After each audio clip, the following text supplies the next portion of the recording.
Finish this. We obviously have three branches of government. You all know that: executive, legislative, and judicial. Historically, in the 1800s, if you got elected president, to the victor went the spoils, right? If you won the election, you could bring all your cronies to the White House. And in the 1800s, it really wasn't that big of a deal because we didn't have a very big federal government. So, like with Andrew Jackson and Martin Van Buren, we had the spoils system. You could bring all your cronies to the White House. Once the government got bigger and more complex, we were like, this is a really bad idea. We need a civil service. We need experts in place who actually know things and can help us make better decisions.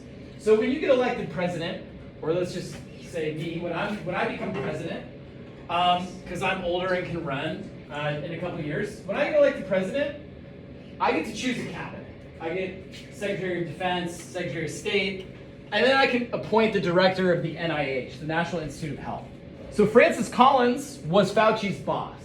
Collins was appointed by Obama in 2009, and then Trump reappointed Collins. So Collins was the head of the NIH. Fauci, on the other hand, was a civil servant. Fauci was, bring this back on Tuesday. Yeah, have a great weekend. Fauci is a civil servant. So Trump, you might remember, was like, I'm going to fire Fauci. Fire Fauci. He's doing a terrible job. We're going to get rid of him. But he never did fire Fauci because he couldn't. You cannot fire civil servants unless they do something really, really wrong or nefarious. It's kind of like a teacher. You can't get rid of me unless I do something really, really bad. I'm going to be here, for maybe not at Redmond for a while because our enrollment's going down. But generally speaking, if I want to teach, as long as I get hired somewhere, once I'm hired, it's really hard to fire me. So that's like being a civil servant. And so one of the things that people don't like, and Trump calls this the deep state. When he got elected, he said, I'm going to drain the swamp. I'm going to get rid of the deep state. What he's talking about with drain the swamp are people like Fauci, who are civil servants, who've been in Washington for 30, 40 years, and who you can't get rid of. And one of the reasons that people don't like the civil service bureaucracy is because it's undemocratic, right? So the issue here, on the one hand, if Trump gets reelected in 2024 and he hires Joe Rogan to make all of our health decisions, we might say that's really bad. Thank God for people like Fauci, right? On the other hand, we might say, well, wait a minute. We elected him. We knew what we were getting. When he was running for president, he said, I want to drain the swamp and let Joe Rogan make all the health decisions. And that's what we voted for. So this is another area where, on the one hand, the instinct is good. We want experts and smart people in the federal government. On the other hand, Trump's only going to be there for 4 or 8 years, and Fauci's going to be there for 30 or 40. And there's a lot more Fauci's staffing all of the federal agencies than there are people that we elect. And so some people argued that Fauci's role was somewhat undemocratic. The other piece of evidence not mentioned that I want to add is at the beginning of the pandemic, something happened with masks that lost trust. So what happened around masking? Yeah, Kayla. Basically, they were saying don't wear masks because they're not effective. Yeah. But in reality, they knew masks were effective. They just wanted there to be a supply for medical personnel. Right. So rather than leveling with us both about the severity of the virus, government officials who knew better should have been saying this is not the flu. Right. We have no immunity to this.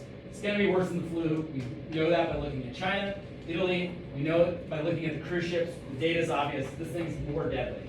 Number two, with masks, they could have said we don't know yet, or they could have said, look, we think these work, but we don't have them. Save them for medical personnel, and you should just stay home right now, right? So rather than just being honest with us, the federal health bureaucracy led by Mr. Fauci, they lied to us.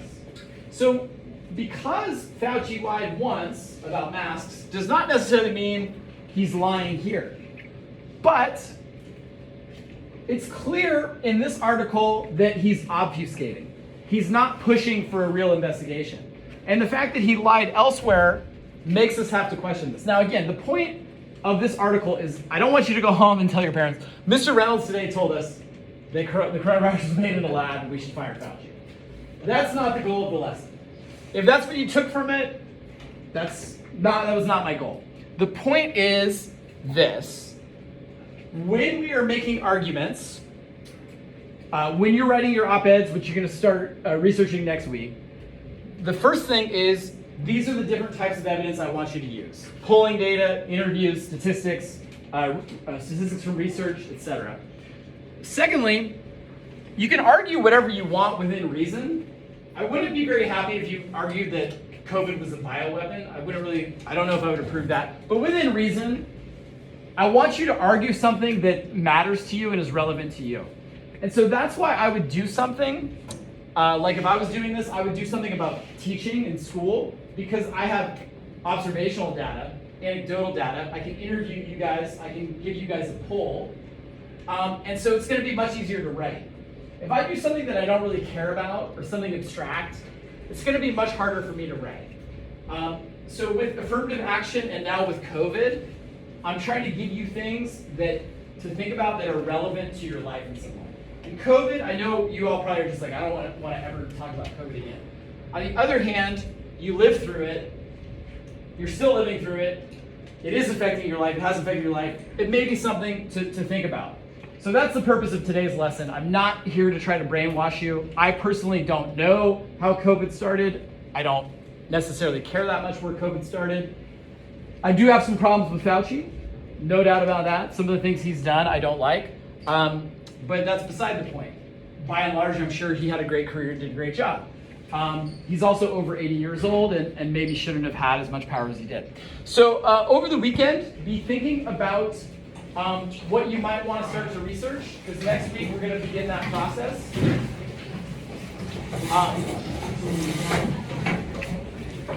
And